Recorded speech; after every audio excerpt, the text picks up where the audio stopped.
자, 오늘은 우리의 마음에 빛을 비추시는 성령님이라는 제목으로 하나님의 말씀을 증거하겠습니다.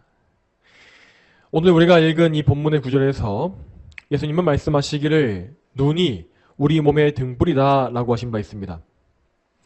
우리가 아는 바와 같이 이 눈은 그 자체로 빛을 내는 기관은 아닙니다. 그러나 눈은 빛을 받아들이는 유일한 기관으로서 우리의 몸 전체가 빛 가운데 거하게 하는 그런 역할을 하게 됩니다. 그러므로 이 눈이 밝은 사람은 마치 그 온 몸이 환한 빛 가운데 있는 것과 같이 올바른 길을 밝히 갈 수 있습니다. 그렇지만 반대로 눈이 어두워지게 되면 그 눈만 어두운 것이 아니라 그 몸 전체가 캄캄한 어둠 속에 있는 것과 같이 헤맬 수밖에 없습니다. 자, 여러분, 이렇게 눈이 밝아야 한다라고 하는 이 말씀은 곧 우리 마음속의 상태와 관련되어 있는 비유입니다. 자, 그런데 이 말씀만 혼자 동떨어져 있는 것이 아니라 앞에서 우리가 보았던 구절과 같은 흐름과 맥락 안에 있는 것임을 알아야 합니다. 지난주에 우리는 19절부터 21절까지의 말씀을 먼저 보았습니다. 그 말씀에서 예수님은 우리의 마음이 향해 있는 방향에 대해서, 마음이 향하는 장소에 대해서 말씀하신 바 있습니다. 거듭난 성도는 마음이 올바르기 때문에 저 하늘에 보화를 쌓는 일에 집중하며 하늘에 마음을 둔다고 하였습니다. 그러나 죄 가운데 있는 사람은 그 마음이 온통 세상의 정욕과 자랑으로 가득 차 있게 됩니다. 그는 항상 이 땅의 창고에 자기 보물을 쌓는 일에만 집중하며, 그래서 그 마음을 자기의 보화가 있는 이 땅에 두고 있는 것입니다. 이 두 가지의 상태 중에서 어느 상태가 하나님의 뜻에 합하는지는 너무나 명확합니다. 하나님께서는 하늘의 창고에 보화를 쌓는 지혜로운 사람들을 기뻐하시며 그 사람들에게 더 큰 은혜를 더 베풀어 주십니다. 자, 그리고 이 말씀에 이어서 예수님은 사람의 마음에 대한 이 말씀을 또 다른 비유를 통해서 말씀해 주고 계시는 것입니다. 지난주에 보았던 이 보화의 비유는 우리의 마음이 향하고 있는 방향에 대해서 말씀하신 것이라 했습니다. 그리고 오늘 이 말씀, 우리의 본문의 말씀은 우리 마음속에 빛이 있는가 없는가에 대한 말씀임을 보시기 바랍니다. 자, 즉 이 말씀은 현재 우리 마음의 상태가 빛 가운데서 살아있는지 아니면 어둠 속에서 죽어있는지를 분별해 보라는 의미인 것입니다. 오늘 말씀에서 눈이 좋다라고 하는 것은 곧 우리의 마음이 밝아져서 영적으로 살아있는 온전해진 상태를 의미합니다. 우리는 오직 성령님의 능력으로 말미암아서 이렇게 영적인 좋은 눈을 가질 수가 있습니다. 우리 성령님은 우리 죄인의 마음을 조명해 주시고 또한 그의 영적인 눈을 열어주심으로 그 빛을 보게 하십니다. 이러한 성령의 은혜를 받은 사람은 그때부터 세상이 비치신 그리스도를 봄으로 말미암아 그 인생 전체가 그리스도의 빛 가운데 거할 수가 있다는 것입니다. 자, 이러한 좋은 상태는 22절의 마지막 부분에 나와 있는 바와 같이 온 몸이 밝아지는 것과 같습니다. 그렇지만 다음으로 나오는 23절은 22절과 완전히 반대의 상황을 보여줍니다. 마음의 눈이 어두운 사람은 옛적 죄인의 상태에 그대로 머물러 있는 것입니다. 여러분, 모든 인류는 아담의 원죄를 유전받음으로 하여서 어머니의 뱃속에 생겨날 때부터 그때부터 이미 타락하고 부패해 있는 상태에서 시작을 합니다. 이러한 타락과 부패의 상태 그대로 남아있는 것이 23절에서 말씀하고 있는 눈이 나쁜 상태인 것입니다. 이렇게 영적으로 눈이 멀어 있는 사람들에 대해서 성경은 이렇게 말한 바 있습니다. 자, 요한복음 3장 19절 말씀을 같이 보겠습니다. 요한복음 3장 19절 말씀을 같이 한번 읽어보겠습니다. 그 심판은 이것이니 곧 빛이 세상에 왔으나 사람들이 자기 행위가 악함으로 빛보다 어두움을 더 사랑한 것이다. 아멘. 이 말씀에 나와 있는 바와 같이 죄인들은 빛을 사랑하지 아니하고 어두움을 더 사랑하는 그러한 본성을 가지고 있습니다. 여러분, 그런데 우리는 이러한 죄인의 본성을 결코 자연스러운 것으로 여기지 말아야 합니다. 빛을 미워하고 어둠을 사랑하는 이러한 본성은 원래 우리 인간에게는 정말 어울리지 않았던 나쁜 속성이었습니다. 인간은 하나님의 형상을 따라 지어진 유일한 피조물로서 항상 빛이신 하나님과 동행하도록 계획되어지고 창조된 존재입니다. 그래서 인간은 그 신체 구조면에서도 다른 동물들과 다른 탁월함과 존귀함을 가지고 있는 것입니다. 물론 인간의 육신은 다른 거대한 동물에 비하면 약한 편에 속합니다. 하지만 인간은 다른 모든 동물들과 다르게 고개를 들어서 하늘을 바라볼 수 있는 신체 구조를 가지고 있습니다. 인간을 제외하고 다른 동물들 중에는 인간과 똑같이 이렇게 곧게 선 상태에서 두 발로 서서 자연스럽게 고개를 들어 하늘을 바라볼 수 있는 그런 구조를 가진 생물이 없습니다. 여러분, 하나님께서 우리 인간에게만 이러한 특성을 주신 이유가 무엇이 있습니까?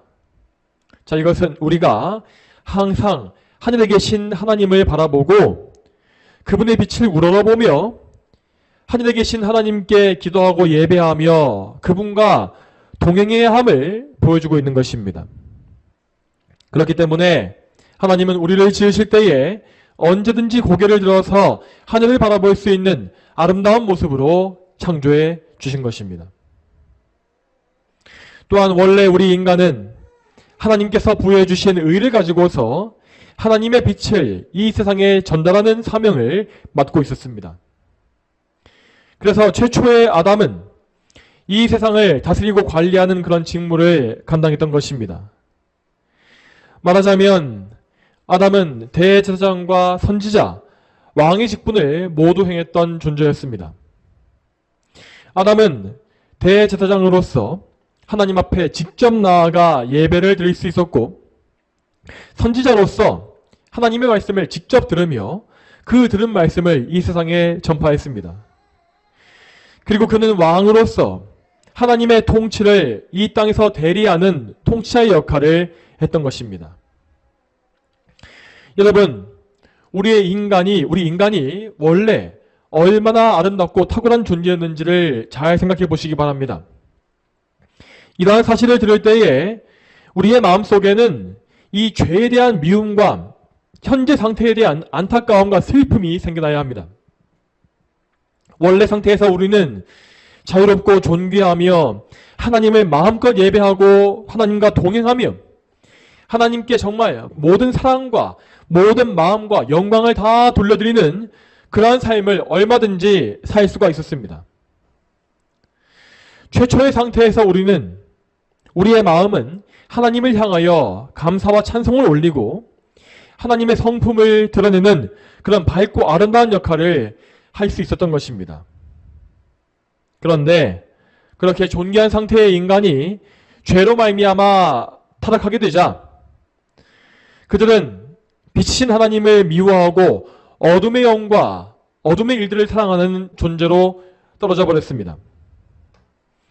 우리가 아는 바와 같이 이렇게 어둠을 좋아하는 습성은 이 피조물 중에서도 음습하고 더러운 종류들이 주로 가지고 있는 습성입니다.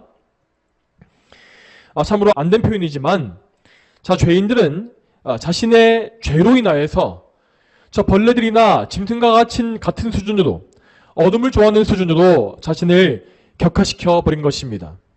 물론 불신자들은 이런 표현을 들을 때에 무척 불쾌해하겠지만 실제로 하나님을 알지 못하는 인간의 상태는 그러한 짐승이나 벌레와 크게 다르지 않습니다. 물론 죄인인 인간에게도 하나님의 형상은 분명히 남아 있습니다. 그러나 이 하나님의 형상은 죄로 인하여서 크게 손상되고 상실되었습니다. 그나마 이 남아있는 하나님의 형상으로 인하여서 죄인들은 어떤 신적인 존재를 감각할 수가 있는 것입니다. 그러나 그들은 영적인 눈이 어두워졌기 때문에 참되고 유일하신 하나님을 볼 수가 없습니다. 즉, 죄인의 영혼은 하나님에 대하여서 완전히 죽은 상태에 있다는 것입니다. 자, 여러분, 죄인의 비참함은 여기에서 끝나지 않습니다. 우리 인간에게 주어진 하나님의 형상 가운데는 도덕성이 있었습니다. 자, 하나님은 인간의 마음속에 율법을 새겨 넣어 주셨는데, 이 마음속의 율법 덕분에 우리는 양심이라고 하는 것을 가지고서 옳고 그름을 분별할 수가 있는 것입니다.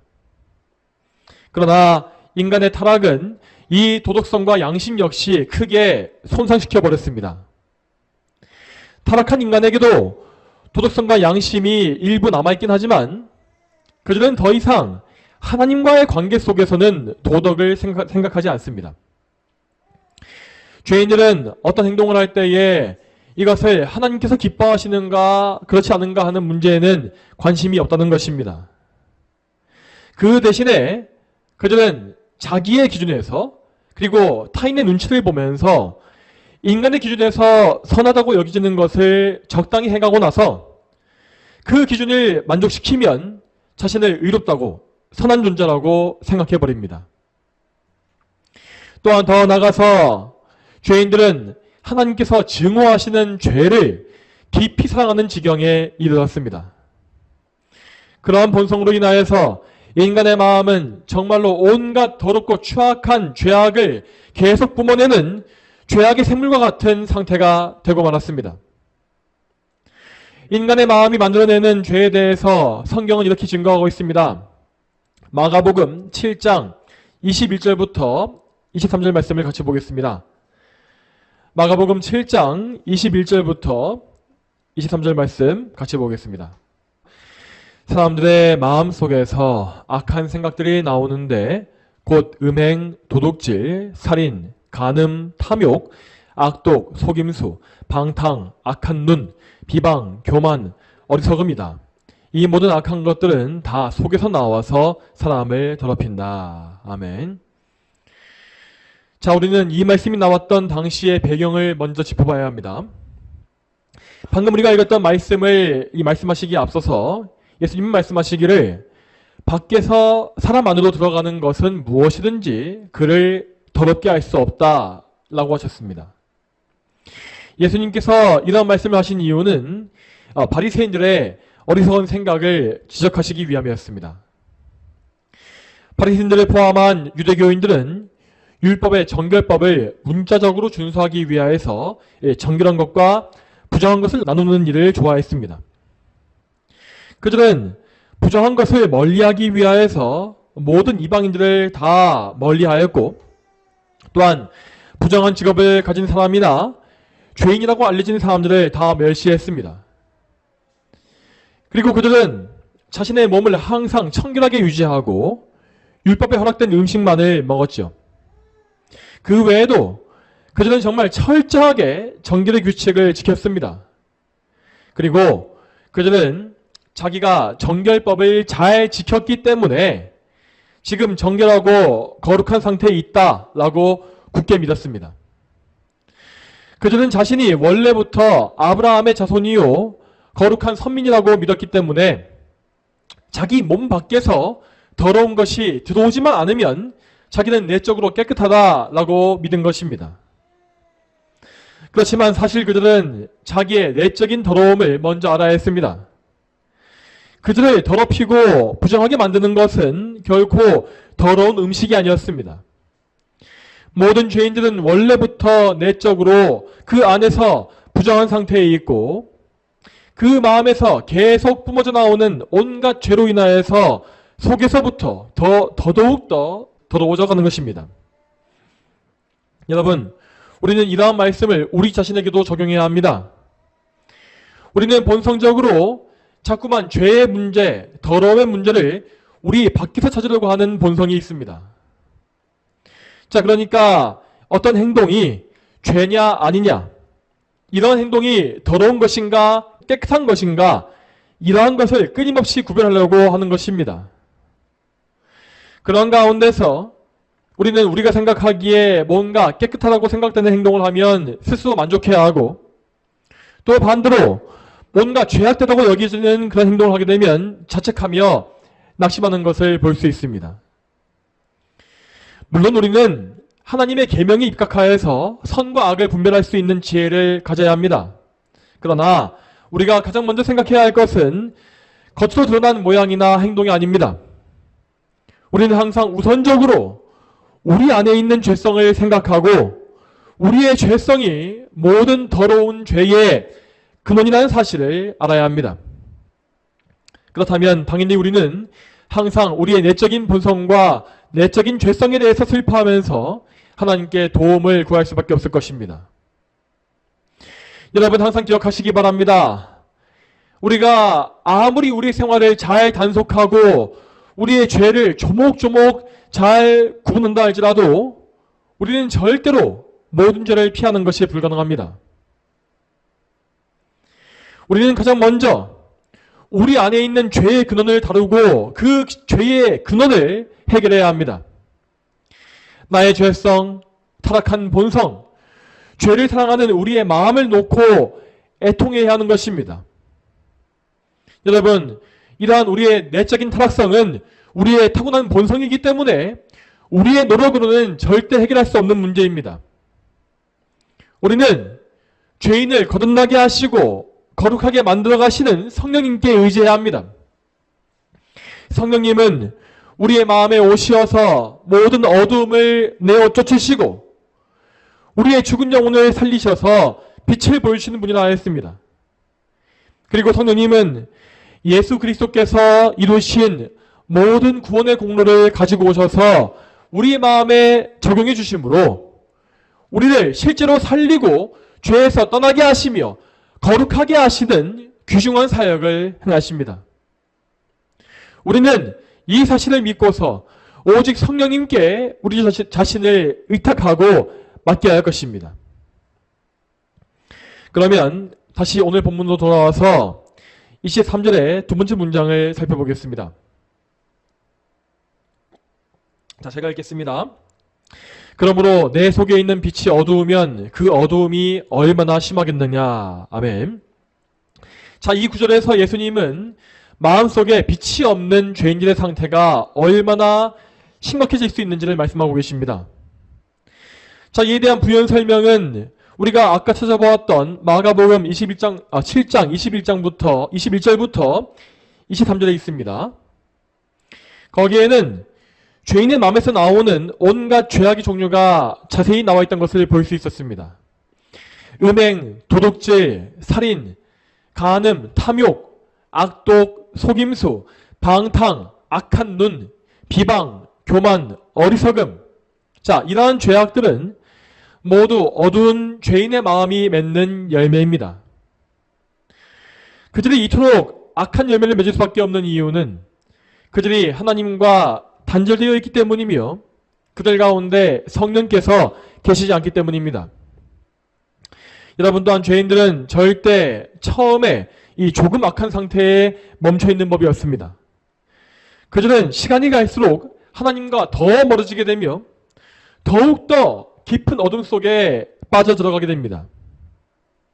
다시 말해서 죄 가운데 사는 사람들의 인생은 어둠에서 시작해서 더 심각한 어둠으로 더 나아가는 그런 인생인 것입니다. 그리고 최종적으로 그들은 아예 빛이 없는 캄캄한 멸망의 어둠에 빨려 들어가게 되어 있습니다. 그렇지만 이렇게 소망이 없고 무능한 죄인들에게 하나님의 은혜가 임하면 그들은 정말로 환한 빛으로 나올 수가 있습니다. 그 은혜는 죄인들을 멸망에서 영생으로 옮기며 하나님의 영원한 자녀가 되게 하는 그런 은혜입니다. 또한 하나님은 당신의 자녀들을 구원의 완성까지 계속 이끌어 가시는데 이 과정을 통하여서 성도들은 점점 더 밝고 점점 더 영광스러운 빛으로 나아가게 되어 있습니다. 자, 그러므로 여러분께서는 지금 여러분의 인생이 어떤 길로 가고 계시는지를 잘 살펴보시고 분별하셔야 합니다.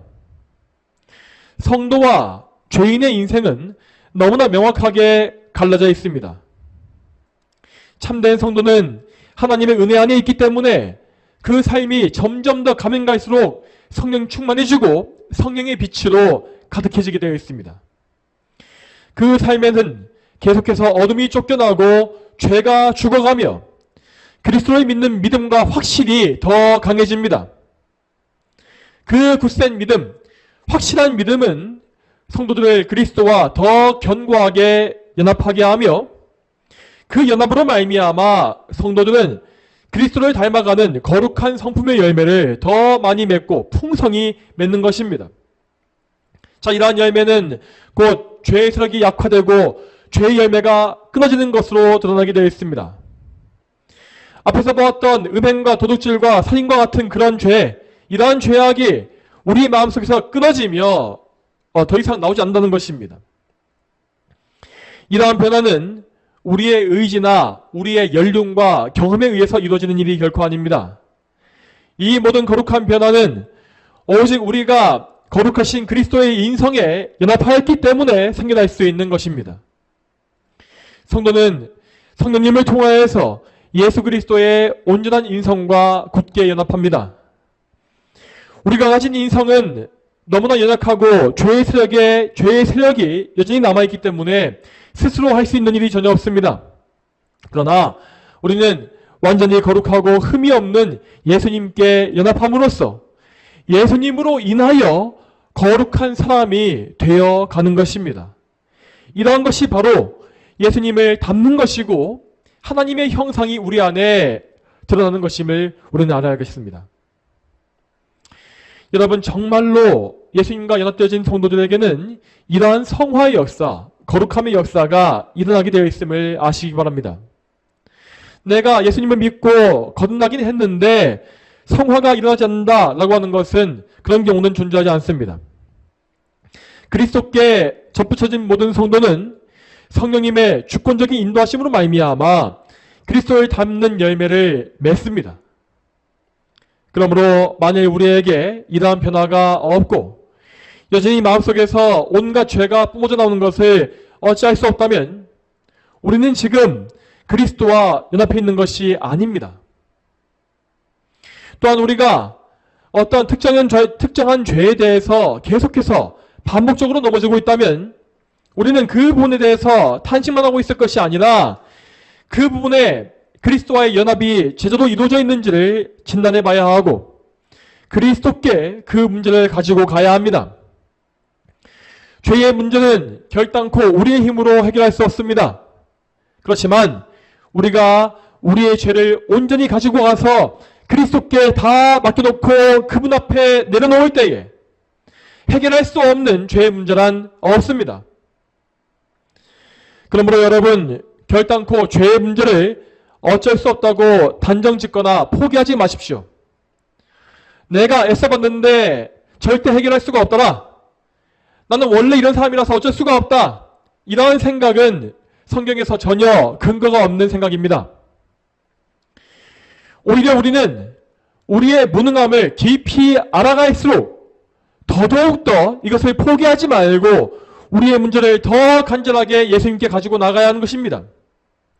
만일 한두 번 기도해서 그 문제가 해결되지 않으면 해결이 될 때까지 끈질기게 주님께 그것을 아뢰고 맡겨야 합니다. 그렇지만 여러분께서 이러한 말씀을 들으심에도 불구하고 여전히 죄에 억눌려서 그리스도를 바라볼 수가 없다면 여러분은 정말로 지금 그리스도와 연합하지 못한 상태에 있다는 사실을 인정하고 그에 대해서 주님께 간구해야 합니다. 여러분, 그리스도와 연합하지 못한 것은 곧 예수님과 아무런 관계가 없는 상태입니다. 다시 말씀드리지만 우리에게 죄를 이기는 열매가 없는 것은 곧 믿음이 없는 것이고 그리스도와 연합의 관계가 없는 것임을 우리는 알아야 합니다. 그러므로 그러한 비참한 상태가 내 안에서 발견되어진다면 우리는 망설이지 말고 믿음의 기초, 복음의 기초로 다시 돌아가야 합니다. 나의 믿음 없음을 인정하고 나에게 참된 믿음을 주시라고 주님께 간구해야 하는 것입니다. 성도 여러분, 설령 여러분의 마음이 지금 어둡고 두려움이 가득하며 아무 소망이 없다고 느낄지라도 절대 낙심하지 마십시오. 우리 예수님께서는 상한 갈대를 꺾지 아니하시고 꺼져가는 심지를 끄지 않으시는 분이라 하였습니다. 우리는 그러므로 그분의 크신 긍휼과 사랑을 의심할 필요가 없습니다. 여러분, 하나님은 때때로 말씀을 통해서 이렇게 우리의 불신앙을 들춰놓으실 때가 있습니다. 하지만 이러한 섭리는 우리에게 수치를 주기 위한 것이 아니고 또 우리를 멸망시키려는 목적은 더더욱도 아닙니다. 우리의 불신앙이 드러나는 것은 오히려 우리를 구원으로 이끌기 위한 하나님의 선하신 섭리입니다. 하나님은 한 사람을 구원으로 인도하실 때에 가장 먼저 그들의 마음에 상처를 입히십니다. 이 상처라고 하는 것은 마치 외과 의사가 환자를 치료하기 위해서 수술용 메스로 살갗을 찢는 것과 같습니다. 질병을 치료하고 몸을 고치기 위해서 먼저 상처를 줘야 하는 것처럼 우리의 영혼을 죽음의 질병에서 건지기 위해서는 먼저 우리의 영혼에 상처를 입혀야 하는 것입니다. 하나님은 율법을 통하여서 우리의 영혼의 환부를 도려내시고 영적인 수술을 진행하시는 의사이십니다. 물론 이 과정은 우리의 마음에 큰 고통을 줄 수 있습니다. 그렇지만 그 고통은 우리를 낮추고 겸손하게 하며 우리 안에 남아있는 교만과 나를 의지하는 모든 자기의의 이 공로의 마음을 다 제거해버립니다. 다시 말하여서 우리가 구원을 받기 위해서는 영적인 고통이 반드시 먼저 있어야 하는 것입니다. 여러분 잘 기억해 보시기 바랍니다. 여러분께서 영혼의 고통을 몰랐을 때에 여러분은 여러분 자신의 문제를 알지 못했습니다. 여러분은 그저 올바른 교회에 출석하고 올바른 교리를 배우는 것 자체가 구원의 길이라고 생각해 오지 않았습니까? 그렇지만 여러분은 결코 바른 지식을 배운다고 하여서 바른 교회 안에 있다고 하여서 구원받는 것이 아닙니다. 바른 지식은 성령님에 의하여서 구원의 도구로 사용될 때야만 가치가 있는 것입니다. 오직 성령께서 역사하시어서 그 바른 지식, 바른 복음을 통해 우리를 깨워주시고 치료해 주셔야 하는 것입니다. 그러므로 여러분, 이러한 말씀을 들으실 때에 결코 이러한 말씀을 부담스럽게 여기거나 회피하지 마시기 바랍니다. 말씀이 우리의 마음을 찌르고 괴롭힐 때에 그럴 때 우리는 도망갈 것이 아니라 오직 그리스도를 찾고 그리스도를 더 불러야 합니다. 예수님께서 우리를 위해서 행하신 모든 공로, 십자가의 구속의 사건을 생각하시고 그분께서 이뤄내신 구원의 선물을 다시 한번 하나하나 생각해 보시며 기억해 보십시오. 은혜를 얻기 위해서 우리는 절대 가만히 주저앉아 있지 말아야 합니다. 우리는 끊임없이 은혜를 추구하고 그리스도께서 주시는 구원의 은혜, 믿음의 선물을 달라고 간구해야 합니다. 이렇게 구원을 갈급해하고 목말라하며 간청하는 그 사람에게 하나님은 마침내 성령님을 통하여서 그리스도의 공로를 선물로 부어주시는 것이며 완전한 죄사함과 죄에서의 자유와 참된 평화와 기쁨과 안식, 그 풍성한 복락을 허락해 주시는 것입니다. 또한 성도 여러분, 우리는 항상 하나님께서 우리에게 계획하신 바 된 그 놀라운 그 계획이 무엇인지를 생각하면서 더 높은 곳을 향해서 계속 나아가야 합니다. 자, 그리스도께서 우리에게 빛을 주셨다면 우리는 그 빛을 혼자만 품고 있는 것이 아니라 이 세상에 전달해 줘야 합니다. 여러분, 이 마태복음의 이 산상수훈의 초반에 들었던 말씀을 떠올려 보시기 바랍니다. 예수님은 마태복음 5장에서 분명히 우리 성도들이 세상의 빛이라고 말씀하신 바 있습니다. 우리 성도들은 마음속에 성령님이 계시고 또한 성령께서 비추시는 참된 빛을 다 가지고 있습니다. 그러므로 우리는 이 빛을 세상에 비추어주는 복된 사명을 다 받은 것입니다. 마치 저 산꼭대기에 있는 마을이 그 주변을 밝게 비추듯이, 또한 등잔대 위에 있는 등불이 집안에 있는 모든 이들을 비춰주듯이 우리는 진리의 빛, 생명의 빛을 세상에 비춰주는 도구가 되어야 하는 것입니다. 여러분, 그런데 우리가 세상에 빛을 비춰주는 것은 결코 우리 스스로가 빛을 내어서 하는 일이 아닙니다. 우리는 절대 그러한 참된 빛을 만들어낸 능력이 없습니다. 모든 빛은 항상 예수 그리스도께로부터 오는 것이고, 우리는 그저 그 빛을 반사시키고 전파하는 도구임을 늘 기억해야 하겠습니다. 자, 이에 대해서 고린도후서 4장 6절과 7절 말씀을 같이 보겠습니다. 고린도후서 4장 6절과 7절 말씀을 같이 보겠습니다. 어두움 속에 빛이 비쳐라 하고 말씀하신 하나님께서 예수 그리스도의 얼굴에 있는 하나님의 영광을 아는 빛을 우리 마음속에 비추셨다. 우리가 이 보배를 질그릇 안에 가지고 있으니 이는 심히 큰 능력이 하나님께 있고 우리에게서 나온 것이 아님을 보여주려는 것이다. 아멘. 자, 이 말씀에서 사도 바울은 하나님께서 우리 성도들을 어떻게 빛의 도구로 쓰시는지를 보여주고 있습니다. 자, 방금 말씀에 6절에서 볼 수 있듯이 우리가 가진 빛은 우리에게서 나온 것이 아니라 하나님께로부터 나온 것입니다. 그리고 그 빛은 그리스도를 통해서 우리에게 계시되었고 성령님을 통하여서 우리에게 직접 전달되었습니다. 이 빛은 우리를 살리는 생명의 빛이기 때문에 정말로 참된 보배라고 부를 수 있겠습니다. 자, 그런데 이어서 7절을 보게 되면, 자, 우리가 이 보배를 어디에 있습니까? 그것이 질그릇 안에 가지고 있다라고 한 것을 볼 수 있습니다. 여러분, 이 말씀이 무슨 뜻이겠습니까?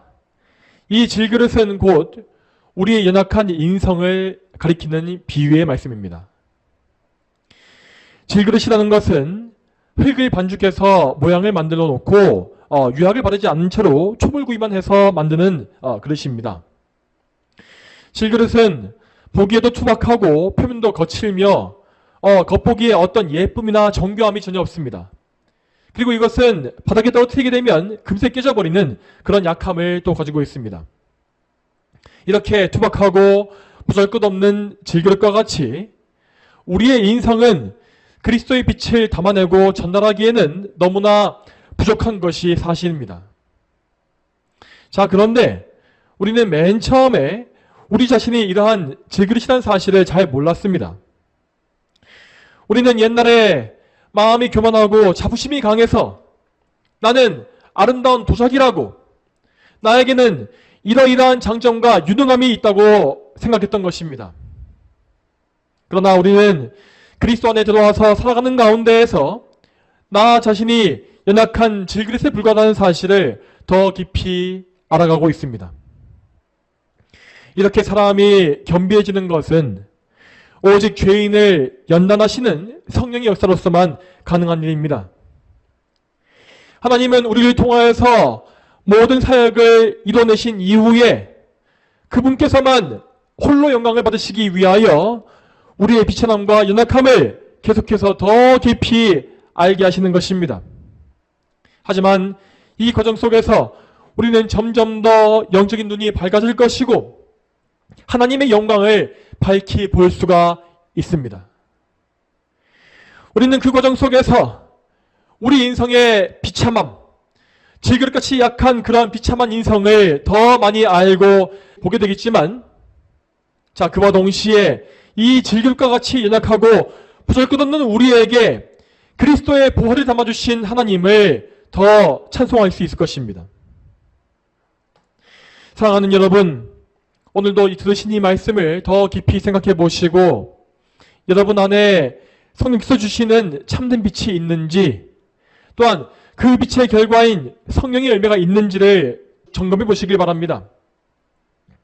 그리고 우리 모두가 하나님 앞에 우리의 모습을 회개하게 되길 바라고 오직 그리스도께 의지하여서 참된 믿음과 구원을 얻으며 또한 더 나아가 성화의 은혜를 누리게 되기를 소망합니다. 다 함께 기도하겠습니다. 하나님 아버지, 오늘도 산상수훈의 귀한 말씀을 통해서 우리의 마음에 빛이 있는 것이 무엇인지, 그리고 그 빛이 어디서 나와서 또 무엇을 통하여서 주어지는지를 보게 하심에 참으로 감사합니다. 우리는 오직 하나님의 은혜로 말미암아 또한 그리스도의 공로로 또한 성령님의 사역을 통해서 이 마음의 빛을 전달받고 또 밝은 삶을 살 수가 있습니다. 하나님, 이 밝은 삶이라는 것은 곧 진리 안에 거하는 것이요, 진리에 순종하는 것이며 진리를 기뻐하고 진리를 전파하는 삶인 것을 저희가 믿습니다. 하나님, 이러한 삶을 저희가 더 깊이 알아가게 하시며 우리 안에 있는 연약함을 더 깊이 깨닫고 하나님께 의지하면서 오직 하나님께만 영광과 존귀와 찬송을 모두 올릴 수 있도록 주여 인도하여 주시옵소서. 감사드리며 예수님의 이름으로 기도 올립니다. 아멘.